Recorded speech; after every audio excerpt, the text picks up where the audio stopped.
부가가치세에서는 이 갑이라고 하는 자는 무언가를 공급을 하고 만약에 이제 을이라는 자는 무언가를 이제 공급을 받는다면 이 둘의 거래를 서로 주고받는 이제 공급이라 불러요. 그래서 이 갑을 공급자 그리고 을을 공급을 받는 자 이렇게 이제 명칭이 정해져 있어요. 우리가 이제 회계적인 용어로 말하면 얘는 매출을 일으키는 판매자고 얘는 얘한테 무언가를 이제 매입하는 자라고 이제 개념은 그렇게 이해하시면 돼요. 그런데 공급하는 자가 무조건 매출이라는 계정으로 처리되진 않거든요. 각종 유형 자산도 팔면 공급하는 거니까. 그리고 얘가 무언가를 얘한테 사오면 매입이겠지만 사오지 않고 뭐 식사를 제공받았다. 뭐 밥을 사 먹었다. 이래도 다 공급을 받는 거라서 부가세에서는 매출이나 매입이라는 계정으로는 이 사람들의 입장을 말하지 않고요. 공급자, 공급받는 자라고 불러요. 대신 공급받는 자가 상대방에게 어떤 게 일어났을 때 징수하냐면 거래가 일어나면 그때그때 매번 거래가 일어날 때 상대방으로부터 10%만큼 세액을 징수해서 들고 있다가 대신 신고 납부를 하고 얘가 신고 납부하면 가만히 있다가 공급받는 자는 어떡하죠? 얘한테 돌려달라고 그러죠. 과세관청으로부터. 그래서 과세관청으로부터 공급받는 자는 자기가 부담했던 매입세액을 공제받죠. 그래서 이 둘만 보면 이게 뭔 짓인가 싶기도 하지 않아? 둘만 보면 얘한테 물건 팔 때 만약에 100원에 10원의 부가세가 있었다. 그러면 얘한테 거래가 일어날 때 징수를 해. 그러면 10원을 매입자가 줘. 그럼 얘가 10원을 들고 있다가 10원이라는 세금을 신고 납부해. 그럼 과세관청이 10원을 들고 있어. 그랬다가 얘가 돌려달라고 그러면 돌려줘. 이렇게만 보면 되게 웃겨요. 배꼽 빠지겠어 진짜. 이게 뭐한 짓이야. 왜 주고받으면서 얘가 내고 얘가 돌려받을 건 뭐하러 주고받았어. 그냥 100원씩만 주고받지. 귀찮잖아요. 근데 이 10원이 이걸로 서로 주고받은 게 끝이 아니잖아. 그치? 갑으로부터 그 전 단계가 있고 을은 그 다음 단계가 있고 그 다음 단계가 있고 그런데 그 모든 부가가치세 최종 소비자가 그 세금을 결국은 부담하게 되는 거죠. 그렇게 설계되어 있는 세금이고요. 그래서 부가가치세는 얘한테 바로 직접적으로 과세할 수 없으니까 사업자와 사업자 간에 거래가 일어날 때 징수한다. 부가세는 거래 징수한다 이렇게 부르고요. 거래 징수하게 되면 이게 진짜인지 가짜인지 그리고 얘가 매출세액을 신고 납부하면 매입자가 매입세액을 돌려받는다고 했잖아요. 그런데 매입자에게 매입세액을 아무런 확인 없이 공지해 주지는 않아요. 반드시 매입자는 과세관청에 확인을 시켜야 되는 아주 법적 증빙이 하나 있어요. 그 증빙이 세금 계산서인 거예요. 그래서 이 거래가 일어났을 때 이게 상대방에게 매입할 때 100원이라는 부가세를 냈습니다. 그러면 갑이 매출세액으로 신고 납부한 것을 과세관청이 확인하고 확인되었으니까 돌려주는 거거든요. 이 증빙이 있어야만 얘와 얘의 거래가 진짜인지 아닌지가 확인돼요. 그것을 확인해주는 증빙을 세금 계산서라고 부르고 얘하고 거래할 때 주고받는 증빙이고 이렇게 부가가치세는 거래가 일어날 때 징수한다 이렇게 불러요. 자, 잠깐만 위에 있는 내용을 조금 읽어볼게요. 사업자가 재화나 용역을 공급할 때 재화나 용역의 공급가액의 10% 세율 근데 10%만 있는 건 아니더라. 그치? 내국 신용장이나 구매 확인서에 의해서 공급했을 땐 영세율도 붙긴 하죠. 그렇게 해서 부가가치세를 공급받는 자로부터 징수하는 것을 거래징수라고 한다. 우리나라는 전단계 세액공제법에 의해서 납부세액을 구하기 때문에 전단계 세액공제법은 매출세액에서 매입세액을 까는 거죠. 그 사업자가 공급하는 자가 과세가 되는 대상인 재화나 용역을 공급하는 때 공급받는 자로부터 부가세를 반드시 거래 징수해야 돼요. 우리가 무슨 징수라고 얘기할 때요. 거래 징수라고 말하면 부가세고요. 징수 중에 아마 원천 징수라고 들어봤을 거야. 우리가 회계 때 공부했었죠. 급여 줄 때 원천 징수하는 거. 상대방 개인에게 돈 줄 때 원천 징수하는 거. 원천 징수는 어떻게 했냐면 얘한테 돈 줄 때 100원을 줄 때 10%를 붙여서 징수해서 들고 있다가 납부하는 게 아니라 100원 중에 원천적으로 얘가 부담해야 될 세금이 만약에 7원이다. 그러면 7원을 까고 원천적으로 93원만 주는 거죠. 7원은 얘가 원천적으로 징수해서 들고 있다가 대신 신고 납부하는 거니까 얘도 대신 신고 납부하는 거고 얘도 대신 신고 납부하는 건 비슷하지만 원천 징수는 아예 전체 금액 중에 까고 주는 거죠. 거래 징수는 100원이라는 금액에서 까고 주는 게 아니라 100원의 10%를 가산하는 거죠. 오히려. 지금 이제 거래 징수에 대한 얘기를 하는 거고요. 원천 징수라고 말하면 무슨 세금에서 등장하는 용어라고 생각하시면 되냐면 소득세에서 등장하는 용어예요. 소득세에서. 자, 그러면 여기서 중요한 게 뭐냐? 세금 계산서. 세금 계산서는 사업자가 무언가를 팔 때 부가세를 징수했다고 하는, 거래 징수했다고 하는 걸 상대방에게 증명해줘서 서로 한 장씩 나누어 갖는 세금이 기재되어 있는 영수증, 법으로 정해져 있는 영수증을 세금 계산서라고 불러요. 그 세금 계산서를 받으면 판매자는 매출세액인 10%만큼 들고 있다가 세금을 신고 납부하면 되고, 매입자는 내가 얘한테 냈다고 하는 게 세금 계산서로 확인되기 때문에 얘가 냈다고 하는 걸 국가가 확인하면 그대로 돌려다가 얘한테 돌려주는 제도예요. 그래서 판매액의 10%만큼 해당 세금을 매입자로부터 징수했다고 하는 걸 입증할 수 있고, 매입자는 매입 시 징수당한 세금을 나중에 돌려받을 수 있는 매입세액을 공제받을 수도 있는 혜택이 있어서 다양한 경우로 많이 활용돼요. 뭐 이 거래가 진짜인지 아닌지 확인하는 거죠. 청구서가 되기도 하고 영수증의 역할도 할 수 있고요. 송장이 될 수도 있죠. 자, 단 기장할 수 있는 능력이 부족한 간이과세자는 세금 계산서를 보관만 해도 기장한 것으로 본다. 여기서 기장 능력이 부족한 간이과세자는 지금 현재는 4,800만 원에 미달하는 자. 4,800에서 8,000 미달하는 요 구간에 걸리면 간이과세자라고 할지라도 세금 계산서를 발행할 수 있다고 그랬죠. 자, 그리고 또 하나는 이 간이과세자의 기준이 24년도 7월 1일부터 지금 현재 기준 금액이 8천만 원에 미달하는 자라고 되어 있는데 24년도 7월 1일부터 8천이 아니라 1억 4천으로 개정이 돼서 그때부터 시행될 수가 있어요. 지금 현재 지금 2월 달에 이제 계시는 공지는 됐고요. 그래서 그때 확정이 되면 제가 다시 한번 여기다가 수정되는 내용을 같이 업로드를 해드릴 거예요.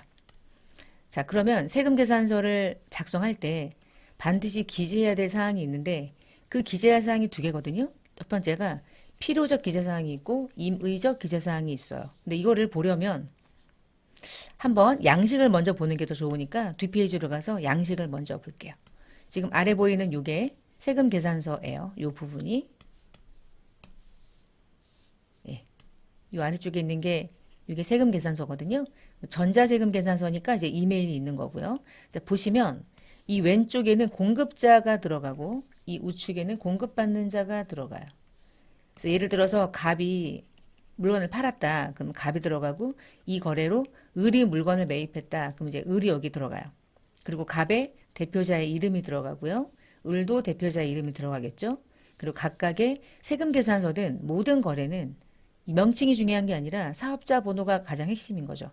사업자 번호는 세 자리, 두 자리, 다섯 자리 이렇게. 얘도 마찬가지. 이렇게. 그 다음에 주소 들어가고요. 업태, 종목, 이메일 똑같이. 그 다음에 중간에 들어가면 이 세금 계산서를 언제 작성했는지 작성일자 들어가죠. 요게 이제 서로 신고 들어가는 날이 되는 거야. 이 날짜가 서로 같은 날로 들어가야 되고 공급가액이 예를 들어서 5,600원이다. 그럼 세액은 560원이어야 되겠죠. 그건 비고사항이 있으면 쓰고요. 자, 그 다음에 작성일자가 요 날인데 작성일자 밑에 날짜들이 몇 개가 더 들어가. 요거 내 뒤에서 설명을 드릴 거고 품목, 규격, 그리고 수량, 단가 곱해지면 공급가액의 부가세. 그리고 밑에 보면 이 전체 560원에서 아니 5,600원에 560원을 더하면 6,060원이죠. 그럼 이렇게 6,160원 이렇게 적어놓고 이 합계 금액 중에 오늘 이 거래가 일어났던 게 예를 들어서 뭐 4월 10일이다. 그러면 4월 10일에 이 거래를 얘는 팔았고 얘는 샀는데 이 세금 계산서에 이 전체 주고받을 금액이 오늘 당장 주고받으면서 물건을 주고받으면서 당장 현금으로 결제가 됐으면 이 자리에다가 6,160원을 적는 거고요. 두 번째 아니고 현금도 있고 여기 막 수표도 있잖아. 그러면 어쨌거나 현금이든 수표든 수표도 결국은 현금이잖아. 그렇게 생각할 수 있죠. 근데요, 우리가 세금 계산서에서 의미하는 이 수표라고 하는 요 수표는 항상 다양한 수표를 다 아울러서 쓰지 않고요. 하나의 수표만 기재하는 거예요. 그 수표의 이름은 당좌 수표예요. 이 부분은 나중에 실무할 때 매우 중요해요.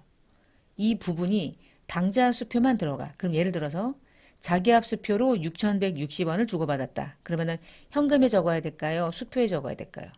현금에 적어야 돼. 자기압 수표. 당좌 수표만 수표란에 기재하는 거야. 왜 그러냐면 갑은 물건을 팔았고 을은 물건을 샀으니까 당좌 수표란에 6,160원이 기재되어 있으면 요 금액은 을에게는 뭘까요? 을에게는 무언가를 매입을 했잖아. 이렇게 했어. 그리고 결제를 6,160원을 을이 당좌 수표를 발행했다는 거잖아요. 얘는 갑은 수표를 받은 거죠. 을이 발행한 거거든요. 그러면 을의 입장에서는 당좌 수표를 본인이 발행했다는 뜻이잖아. 당좌 수표니까. 그럼 을의 입장에서는 현금이라고 써야 돼요. 당좌 예금이라고 써야 돼요. 발행한 자. 당좌 수표를 당사가 발행하면 당점 발행, 당좌 수표니까 당좌 예금으로 분개하잖아. 근데 판매자야 분개할 때 당좌 수표를 얘가 발행하든 누가 발행하든 갑이 발행하지 않았다면 당좌 수표라고 해도 갑의 입장에서는 현금이지만 을의 입장은 달라요. 그래서 당좌 수표는 갑과 을의 입장에 당좌 수표를 회계 처리하는 방식이 다르죠. 항상 구분합니다.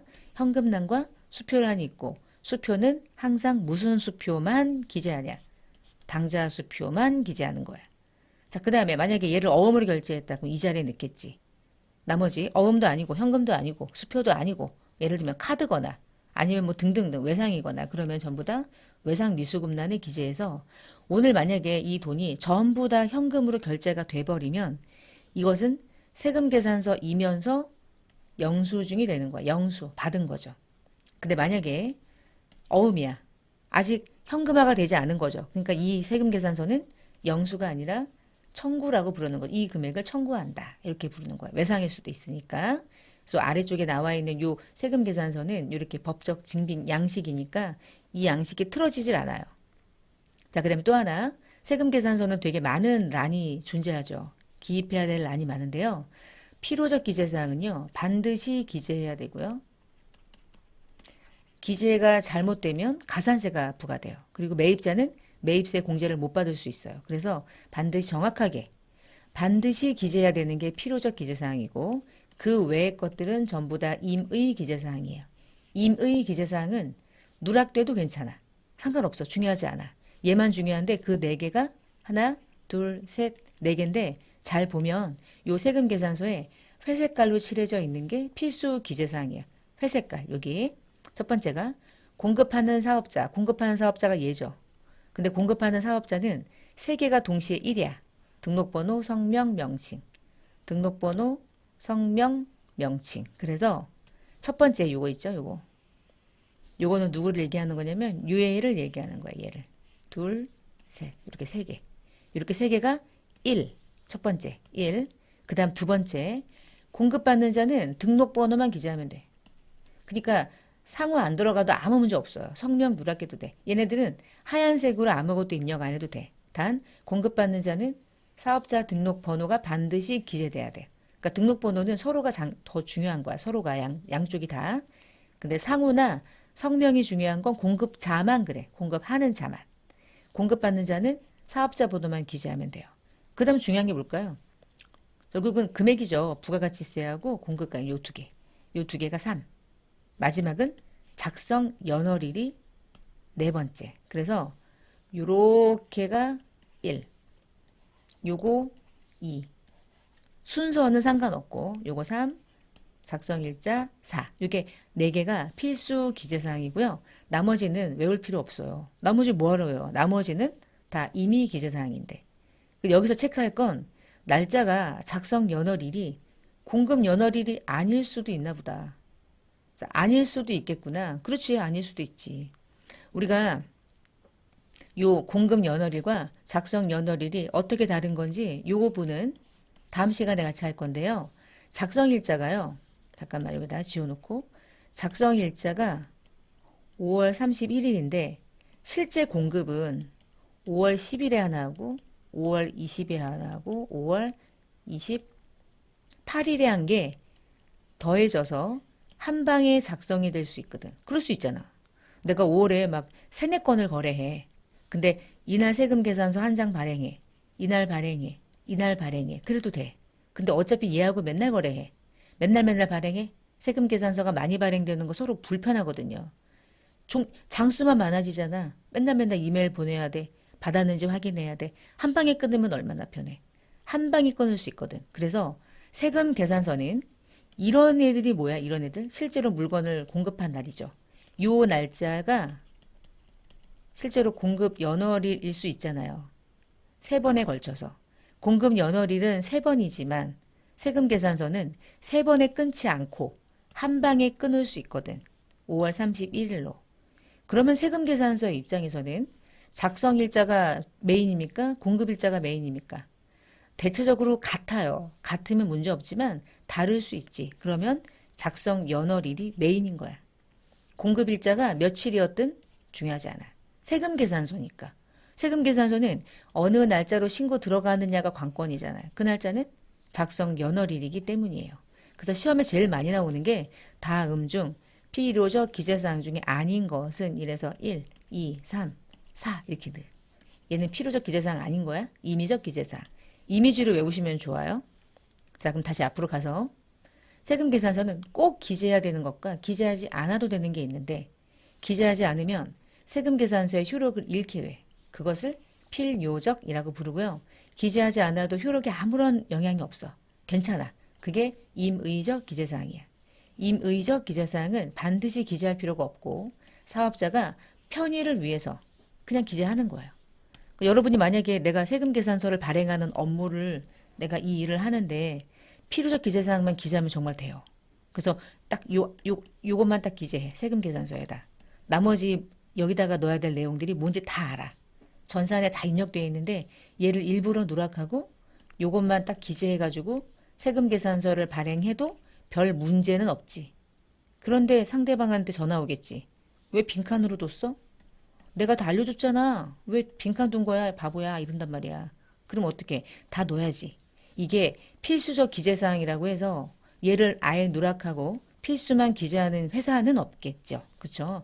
다 기재하겠지. 여러분도 뭐 이 정도는 알고 있을 테니까 다 기재하는데 혹시나 잘못 기재가 됐다 할지라도 얘네들이 잘못 기재하는 건 아무 문제가 없는 거야. 패스야 그냥. 근데 이 중에 하나라도 잘못 기재된 게 있다 그러면은 뭔가 제재가 크다는 거지. 그러니까 조심스럽게 정확하게 기재해야 된다는 얘기고 요게 시험에 징글징글하게 많이 나와요. 그리고 지금은 회계 1급이니까 별거 아니지만 나중에 세무 2급으로 쭉 넘어가면 여기서 뭐가 잘못됐을 때 가산세가 부과될까 말까 이런 거 고민하는 거 이제 되게 중요하게 많이 나오니까 잘 기억을 해주시고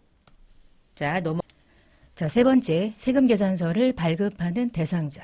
무슨 얘기냐면 세금 계산서를 아무나 발행할 수는 없어요. 일단 여기에서요. 사업자를 이제 뭐 세수로 나눠 놨지만 일단 첫 번째 얘부터 봅시다. 세관장은 외국에서 물건이 수입될 때 세관장이 수입하는 물품이 과세 품목일 때 부가세를 과세하죠. 그러니까 세관장이 유일하게 발행하는 세금 계산서 그리고 그 세금 계산서의 이름 그 이름은 유일하게 수입 세금 계산서라는 이름입니다. 그래서 세관장만 발행하는 유일한 세금 계산서. 수출할 땐 발행하지 않죠. 수출할 때는 영세율이고요. 그것은 기업이 수출할 때 영세율이라는 적용이 될 뿐이고 이거 얘기하는 거 아니죠. 세관장이 외국에서 수입이 되는 누군가에게 얘가 누구든 부가가치세를 내고 들어가게끔 발행하는 수입세금 계산서라는 게 하나 있고 자, 두 번째 면세 사업자는요. 누구랑 거래하더라도 어떤 형식의 공급을 합니까? 무조건 면세죠. 면세라는 얘기는 부가세가 과세가 되지 않는다는 거고 과세의 반대말이 면세잖아요. 그러면 면세 사업자는 당연히 세금 계산서를 발행하겠어요? 안 하겠죠. 세금 계산서를 발행을 안 하는데 상대가 내가 이제 쌀집이란 말이야. 쌀집이니까 면세라고요. 면세 사업자. 근데 쌀집이 누구에게 이 쌀을 파냐면 큰 프랜차이즈 요즘 외식업체야. 그러면 쌀을 뭐 1, 20만 원에 팔지 않겠죠. 하루만 해도 몇백만 원어치 쌀을 파는 거예요. 그러면 이 곳이 법인 사업자인 어떤 아웃백이라든지 애슐리라든지 빕스라든지 이런 곳인 거야. 그럼 이곳들은 법인 사업자고 음식업을 하지만 일반적으로 뭐 삼성하고 다를 게 없단 말이에요. 그러면 증빙이 있어야 이들에게 이게 원재료가 되니까 원재료를 공급받았는데 증빙 안 받으면 큰일 나겠죠. 그러면 쌀집한테 얘기하겠지. 이것을 증명해 줄 수 있는 증빙 하나 줘. 법에서 인정받을 수 있는 법정. 그럼 쌀집 아저씨가 영수증 끊어줄게. 2억짜리 영수증을 3만 원짜리 3만 원짜리를 발행할까? 3만 원을 초과하면 영수증은 그거를 받은 사람의 입장에서는 3만 원 초과되는 요 영수증 3만 원 초과, 다시 말하면 3만 원 이하까지는 문제 없음. 그러나 3만 원이 초과됐다면 그 3만 원 초과분에 대해서는 어떤 제재를 가합니까? 그러면 2%만큼 증빙불비 가산세가 부과돼요. 그러니까 어떤 소비를 하는 대부분의 사업자들은 정확한 증빙을 받아야 돼요. 그러니까 사업자가 영수증을 요구하지 않을 거란 말이야. 소비자들하고 거래할 땐 영수증 한 장 던져줘도 소비자들은 큰 문제가 없어. 이걸 통해서 뭔가 비용 처리하거나 하는 게 아니고 그냥 갖고 있으려고 하는 거니까. 근데 3만 원이 초과되는 영수증도 문제지만 3만 원 이하의 영수증을 수십만 장을 받는 나도 문제죠. 주는 자도 문제고. 그래서 발행하는 게 뭐냐? 계산서라는 양식이었던 거예요. 계산서는 세금은 없으나 법에서 인정받는 법정 증빙 중에 하나가 계산서입니다. 그래서 앞에서 계산서 말하면 뭐라고 그랬죠? 면세. 면세 사업자가 발행하는 법으로 인정받는 증빙. 얼마가 들어갔든 온전히 서로의 거래를 확인받을 수 있는 증빙. 그 증빙은 유일하게 계산서. 결론은 면세 사업자는 어떠한 경우에도 세금 계산서를 발급할 수 없다는 얘기를 하려고 했던 거예요. 못한다는 얘기. 지금 예를 공부하는 거니까. 그러면 누구만 세금 계산서를 발행하냐? 부가세가 과세가 되는 품목을 공급하는 자들. 그들을 뭐라고 불러요? 과세사업자. 자, 과세사업자가 크게 둘로 나뉘죠. 일반 과세자가 있고 간이과세자가 있었죠. 이게 24년도 7월 1일부터 간이과세자의 기준금액이 바뀌었죠. 제가 아래다가 링크를 계속 걸어드리는데 간이과세자의 기준금액이 기존에 8천이었어요. 근데 8천에서 얼마로 상향 조정됐냐면 1억 4백만 원으로 조정됐죠. 그러면 8천에서 1억 4백까지 미달이죠. 요 구간도 지금은 어떻게 해야 됩니까? 기존에 여기에 걸려있는 사람들은 원래 무엇을 발행하는 사람이었겠어. 세법이 개정되기 전에. 원래 일반 과세자였거든. 세금 계산서를 발급해야 될 의무자였거든. 근데 갑자기 나를 간이과세자로 신고를 하라는 거야. 내 매출이 떨어진 건 아니야. 나의 매출은 나의 공급 대가는 통상적으로 1억 정도에서 언저리 왔다 갔다 해. 그러니까 8천은 초과했어. 나는 정상적인 일반 과세자였어. 근데 국가에서 나 오늘부터 일반 과세자 아니고 간이 과세자라는 거예요. 그러면 오늘부터 거래가 일어날 때 간이 영수증만 발행하는 자가 돼야 되는데 국가 입장에서 생각해봐. 여러분 이런 걸 외울 때 과세관청 입장에서는 세금 계산서를 발행하는 걸 좋아하겠습니까? 영수증이나 발행하는 걸 좋아하겠습니까? 영수증 싫어하죠. 영수증을 발행한다는 말은 뭡니까? 곧 나는 대놓고 매출을 누락하겠다. 매출 누락할 거야 메롱 그거 하는 거잖아. 국가는 세금 계산서를 발행하는 걸 선호해. 근데 간이과세 기준금액이 올라갔어. 그래서 이렇게 나온 거죠. 여기서 잠깐 이거 좀 설명드릴게요. 이걸 외우는 이유를 좀 알아야 되니까. 간이과세자입니다. 간이과세자가 원래 기준금액이 4,800이었어요. 근데 8,000으로 코로나 때문에 올려놨어. 그리고 또 올라간 거예요. 1억 4백. 나 왜 올렸는지 모르겠어 사실 이거. 간이과세자가 많다고 그래서 정말 이들이 세제 혜택을 받냐. 우리가 내는 세금을 세제 혜택을 받을 이유가 없는데 저는 그렇게 생각하거든요 사실. 부가세는 소비자가 부담하는 거라고 누누이 말씀을 드렸고 그거는 불변입니다. 불변의 법칙이에요. 우리가 부담하는 세금을 간이과세자에게 왜 혜택을 주냐 이거죠. 저는 그게 이해가 안 가요. 여튼 이게 이거 됐다가 요거 됐어요. 그러면 이거였던 사람 이전에는 계속 이거였거든. 그럼 요 밑에 있는 4,800에 미달하는 자는 애초에 간이과세자였기 때문에 원래 뭐만 발행하는 자였냐면 영수증이나 발행하는 자였는데 코로나 때 4,800에서 8,000 구간으로 올렸어. 그러면 4,800과 8,000 사이의 구간에 있는 사람들은 원래는 세금 계산서를 발행하는 거였는데 간이과세자가 됐을 뿐이지. 그래서 사파를 초과하는 자들은 지금 4,800으로 움직이는 거예요. 그래서요. 영수증을 발행하는 자와 간이과세자는 둘로 나뉘어요. 영수증을 발행하는 자, 세금계산서를 발급해야 하는 의무자를 어떻게 나누냐면 영수증만 발행하는 자들은 4,800에 미달입니다. 미달하는 자들. 근데 세금계산서는 그러면 누가 발행하냐? 4,800 이상인 자들. 그러니까 최고 기준 금액이 얼마입니까? 지금은 1억 400인 거죠. 이 구간은 일반 과세자하고 동일하게 세금계산서를 발행하도록 의무가 부여됐어요. 우리가 처음에 납세 의무자 공부했을 때 얘기했던 거예요. 그래서 간이과세자가 진짜 희꾸무려졌어. 희꾸무려졌어. 희꾸무리해진 게 맞고 간이과세자랑 거래하는 누군가는 골치가 징글징글하게 아프지. 내가 간이과세자랑 거래를 하는데 신용카드를 받으면 그 신용카드가 잠깐 다른 색깔로 세금계산서를 발행하는 간이과세자가 이 신용카드를 나에게 준 건지 아니면 영수증을 발행하는 간이과세자가 신용카드 영수증을 준 건지를 다 구별해야 돼요. 왜냐하면 이 신용카드 안에 있는 매입세액이 영수증을 발행하는 간이과세자가 나에게 준 거면 그 신용카드는 영수증의 역할을 하기 때문에 나는 어떠한 경우도 매입세 공제를 받을 수가 없는 거고 간이과세자가 세금계산서를 발행하는 48에서 1억 400 구간에 걸려있는 이 사람들로부터 신용카드를 수취했다면 내가 그때는 이 세금계산서를 받은 것과 동일한 기능을 하기 때문에 그때는 아무리 간이과세자랑 거래했다 할지라도 그 증빙이 세금계산서 역할을 하면 나는 또 이상하게 또 공제를 받는다는 거예요. 그러니까 골치가 아파진 거죠. 왜 이런 제도를 만들었는지 이해가 안 가. 이해가 안 가. 사실 개인적으로. 여튼 복잡해졌다. 그래서 결론. 간이과세자는 세금계산서를 발급해야 되는 의무자도 있고 절대로 발행할 수 없는 자도 있다. 영수증만 발행하는 자들은 48에 미달하는 자입니다. 그들은요. 세금계산서를 발행할 수가 없어요. 법적으로. 4,800을 이상이면 4,800 이상이면서 1억 400의 구간에 걸리는 간이과세자만 세금계산서를 발급해야 하는 의무가 있어요. 발급 안 하잖아요? 그러면 가산세 내야 돼요. 왜 이런 사람들을 간이과세자로 집어넣어가지고 오히려 손해보는 일이 생길 수도 있는. 이건 탁상 공론이지 사실은. 국회의원들 중에서 그제발세 같은 국회의원들이 징글징글하게 많이 널렸잖아요. 이번에 그 계엄이 터지면서 얼마나 많은 이상한 국회의원들이 있는 걸 우리가 눈을 똑똑히 봤죠. 많이 봤죠. 놀랄 정도로 봤죠. 무속에 빠져서 허우적거리는 능력 없는 사람들 많이 봤죠. 그 사람들이 책상에 앉아서 뭐 하는 거냐면 그냥 책상 공론하는 거예요. 누구에게 실무자들에게 어떤 얘기를 듣지 않아. 지네끼리 앉아가지고 얘기하는 거야. 그리고서 올려. 그리고 통과돼. 그렇게 되는 거지 뭐. 국회 의결을 통해서 만들어지는 거니까.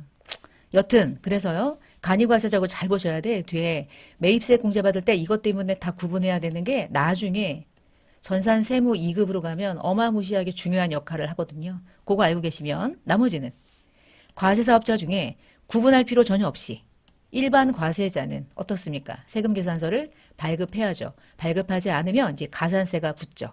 자, 위에 볼게요. 세금계산서는 일반 과세자가 과세가 되는 걸 공급했다. 발급해야 한다. 종전의 간이과세자는 세금계산서를 발급할 수가 없었어요, 원래. 근데 이제 코로나 이후에 간이과세자도 세금계산서를 발급하게 되었어요. 누가 그러냐? 48에서 1억 400의 구간, 현재. 다만 간이과세자 중에서 신규 사업자와 새롭게 내가 올해 처음으로 사업자가 됐는데 여러분 개인이 이번 연도에 사업을 개시한다? 그럼 이 개인이 처음부터 저는 일반 과세자로 사업을 개시하겠습니다. 하겠어요. 나는 잘 모르고 아무것도 모르니까 간이과세자로 스타트 하겠어요. 얘로 하겠지. 그러면 직전 과세 기간에 내가 얼마를 벌었는지도 없고 내가 얼마를 벌어들일지도 모르니 어쩔 수 없이 간이과세자 중에 신규 사업자는 세금계산서를 발행할 수 없는 거고요. 직전 연도 48에 미달하는 자도 세금계산서를 발행할 수 없이 영수증을 발행한다. 이 뜻입니다. 그 세금계산서와 관련된 발급 대상자 이거 시험에 곧잘 나오니까 간이과세자도 있다는 거 그걸 기억하셔야 돼요. 48 이상인 자들, 사업자들. 자, 그 다음에 두 번째, 그 다음 페이지 가보시면 지금 우리가 세금계산서를 얘기할 때 종이 세금계산서가 여전히 있고요. 전자세금계산서가 이미 있고 그래요. 종이는요, 예전부터 있었던 거예요. 종이로 발행하는 거야. 그래서 우편봉투에 넣어가지고 우편물로 보내줘, 상대방에게. 그러니 분실됐다고 하면 할 말이 없고 종이는 서로 발행을 안 해가지고 누락이 되면 아무도 모르고 그리고 서로 발행은 했지만 서로 얘기해가지고 입 맞춰서 야 발행하긴 했는데 찢어버려. 우리 신고하지 말자. 조금 줄게. 돈 줄게. 이런 식으로 해서 가상의 거래가 일어날 수 있고 또 다른 문제는 신고를 제대로 못해. 누락을 하네. 과세관청에서 체크하기가 어려워. 종이세금 계산서를 발행해버리니까 일일이 입력해. 입력하다 틀려. 내가 또 입력도 해야 돼. 예전에 알바 중에서 예전에 저 대학 다닐 때 세금 계산서를 종이로 발행했거든요. 그 당시에는 4장을 발행했어요. 내가 2장, 너가 2장. 한 장은 보관, 한 장은 제출. 이런 식으로. 그래서 세무서에서 알바 직원 진짜 많이 뽑았거든요. 그때 종이세금 계산서를 신고하면 그 종이세금 계산서를 보자마자 입력하는 거야. 그게 알바들이 하는 일이었어. 지금은 없어졌지. 다 어떻게 해요? 전자로 발행하죠. 세금 계산서는 종이도 있고 전자도 있는데 그러면은 종이는 없어진 거 아니냐. 안 그래요. 종이 발행하는 자들이 여전히 어마무시하게 많아요. 그래서 여기서 여러분이 이해할 건 이거야. 세금 계산서 중에는 크게 둘로 나누면 종이도 있고 전자도 있다. 근데 전자세금 계산서는 발행해야 되는 대상자들이 의무적으로 정해져 있다. 방금 전에 세금 계산서를 얘기했다면 이제는 전자세금 계산서. 전자세금 계산서는요. 우리나라의 사업자가 늘 둘이거든요. 법인 사업자가 있고요. 그다음에 개인 사업자가 있어요. 법인과 개인 중에 누가 능력이 좀 더 있을까요? 법인이 있겠죠. 자, 의무. 법인 사업자는 얼마를 벌어먹든 예외 없이 무조건 전자세금 계산서를 의무적으로 발급해야 돼요. 법인 사업자는 예외가 없어요. 무조건 발급. 이런 게 시험에 나온다는 거지. 왜 하냐? 법인이니까. 너 법인으로 의무 같은 거 이행하기 싫으면 개인으로 살아. 근데 여러분 법인 사업자, 개인 사업자에서 큰 차이가 나는 건 세금이야. 소득세. 법인세는 최고 높아봤자 20 몇 프로야. 소득세는 최고 높은 세율이 45%입니다. 똑같은 돈을 벌어도 45% 세율을 내야 돼요. 동일한 과세 표준에서 조금만 초과되면 얘는 계속 20 몇 %에서 움직이는데 얘는 45%를 부담해야 돼. 어떤 사업자로 살아가는 게 소득세법상의 세금을 절세할 수 있겠어요? 법인이겠죠? 단 법인이 됐을 때 의무 이행할 게 무수히 많다는 거지. 그래서 사람들이 법인 전환을 잘 안 하는 거야. 세금 많이 내더라도 내 맘대로 하고 싶어서. 다시 법인 사업자는 전자세금 계산서를 의무 발급합니다. 발급 안 하면 가산세 붙어요. 1%. 자, 근데 개인 사업자는 아유 능력이 없잖아. 그러면 종이 발행을 하는데 안 되네. 개인 중에 말만 개인 사업자고 지금 얘기한 것처럼 세금 조금 내려고 법인 사업자 전환만 안 하는 거야. 어마무시하게 돈을 벌고 있어. 그 사람들은 전자 발행 의무입니다. 누구냐면 개인 사업자만 기준금액 가지고 판단해요. 그리고 보세요. 제가 지금 이 사업자가 이번 연도에 전자 발행하는 개인 사업자로 분류할 것인지 종이를 여전히 발행해도 될 것인지를 판단할 때 이 8천만 원 기준 가지고 판단할 건데 그 8천이 이번 연도 거겠어요? 전년도 거겠어요? 당연히 전년도 거겠지. 내가 지금 얘를 판단하려고 하는데 지금 1년이 경과되지도 않았는데 이번 연도에 얼마 벌었는지 내가 어떻게 알아? 아무도 모르지. 그래서 직전 연도 사업장이 2-3개야? 그럼 별로 가는 거야. 사업장별로 과세 매출이든 면세 매출이든 구분하지 말고 다 더해. 그리고 대신 공급 대가, 부가세가 포함된 게 아니라 공급 가액, 부가세 별도 금액을 더했을 때 8천 이상이면 너 개인이야? 그래도 발행해. 전자세금 계산서 의무 발급자. 8천입니다. 왜 8천일까를 생각해 봐요. 8천이라는 금액은 그냥 외우면 되죠. 단순 암기이긴 한데 왜 8천이라는 게 나오게 됐냐면 원래 간이가 48이었어요. 근데 8천이 됐어. 그러다가 지금 전년도에 1억 4백이 된 거예요. 사실은 제가 생각할 때 이 8천이 요거였거든요. 간이과세자의 기준금액이 8천이니까 8천 이상일 때만 전자를 발행하도록 하자가 그때 세법이 나왔던 취지였어. 근데 간이과세자를 8천에서 1억 4백으로 조금 더 상향 조정했죠. 그러면 얘도 1억 4백이 돼야 하는데 얘는 안 바뀌고 얘는 바뀌고 그런 것이 아닌가. 그렇지 않고는 말할 이유가 없어. 8천이라는 금액이 어디서 나왔는지를 얘기할 수가 없는 거야. 아무리 탁상 공론이어도 주어진 자료를 가지고 만드는 거지. 그지 깽깽이처럼 아무것도 의미 없는 숫자를 가지고 대입하지는 않으니까. 그래서 여기서 외울 때 공급 대가 아닙니다. 공급가액, 부가가치세가 별도. 왜 그러냐? 면세가 아니잖아. 간이가 아니잖아. 그치? 간이과세자가 등장하면 공급 대가 중심으로 얘기하지만 얘는 지금 간이과세자가 아니기 때문에 일반적으로. 그래서 일반적으로는 개인 사업자의 기준 금액은 8천인데 8천 이상이면 전자 발행하는데 전년도 과세, 면세 다 더한 공급가액, 부가세 별도. 얘네들은 전자세금 계산서 발급하는 게 얘는 의무예요. 8천 이상이면 의무입니다. 단 어떤 개인사업자가 난 벌어봤자 5천이야. 면세, 과세, 사업장들 다 더해도 5천인데 나는 홈택스 들어가서 전자세금 계산서를 발행하는 게 더 편해. 잘해. 공부했어. 그러면 발행한다는데 뭐라고 하겠어요. 그래서 단 전자세금 계산서 의무 발급 대상자가 아닌 개인사업자 원하면 발급한다. 의무는 없죠. 의무를 이행하지 않는다고 가산세가 부과되거나 그런 거는 없어. 근데 발급할 수는 있다. 이 부분이 이제 핵심이죠. 그럼 전자세금 계산서는 발급해야 되는 시기가 있어요. 이런 것도 이제 중요합니다. 전송을 해야 되는 날도 있고요. 발급 시기는 어떻게 생각하시면 되냐면 이렇게 생각하면 돼요. 예를 들어서 이제 이게 1월 달이야. 1월 달. 1월 한 달 동안 세금 계산서를 막 작성할 거 아니야, 이렇게. 매일매일 작성하겠죠. 그러면 작성하면 대체적으로 발급을 언제 할까요? 작성하자마자 발급 버튼 누르면 되지 뭐. 그러면 깔끔해지지. 작성해서 바로 발급. 작성, 발급. 바로바로 하면 돼. 근데 바로바로 못할 수도 있어. 1월 한 달을 마감하면서 한 방에 발급할 수도 있잖아. 그래서 그 기한을 준 거예요. 그 기한이 뭐냐면 내가 공급한 날이 속하는 달에, 이 달에 다음 달은 2월이죠. 다음 달 10일까지 발급하도록 돼 있어. 그러면 1월 달 거는 언제까지 하면 돼? 2월 10일. 2월 건요? 3월 10일. 4월 거는 5월 10일이야. 그냥 그렇게 오시면 돼. 발급 시기는 너 1월 달 한 달 거 발급 언제까지 해야 되냐면 2월 10일까지 해야 돼. 근데 발급 시기 이후에 했거나 발급 안 했으면 가산세 부과하는 거예요. 그래서 작성일로부터 10일 이거 아니에요? 내가 재화나 용역을 공급한 날이 속하는 달에 다음 달 10일입니다. 달에 다음 달 10일까지 발급한다. 그럼 예를 들어서 제가 이날까지 발급했어 다. 발급을 언제 했냐는 다 달라 그러니까. 이날 발급할 수도 있고 이날 발급할 수도 있죠. 발급을 먼저 하면 심플하고 전송도 해야 돼. 전자세금 계산서니까 국세청에 전송을 해야 되는데 전송은 발급하면 바로 다음 날까지 하셔야 돼. 그러니까 발급일이 언제냐는 늘 다른 거예요. 발급이 이날일 수도 있어요. 그러면 이날의 다음 날.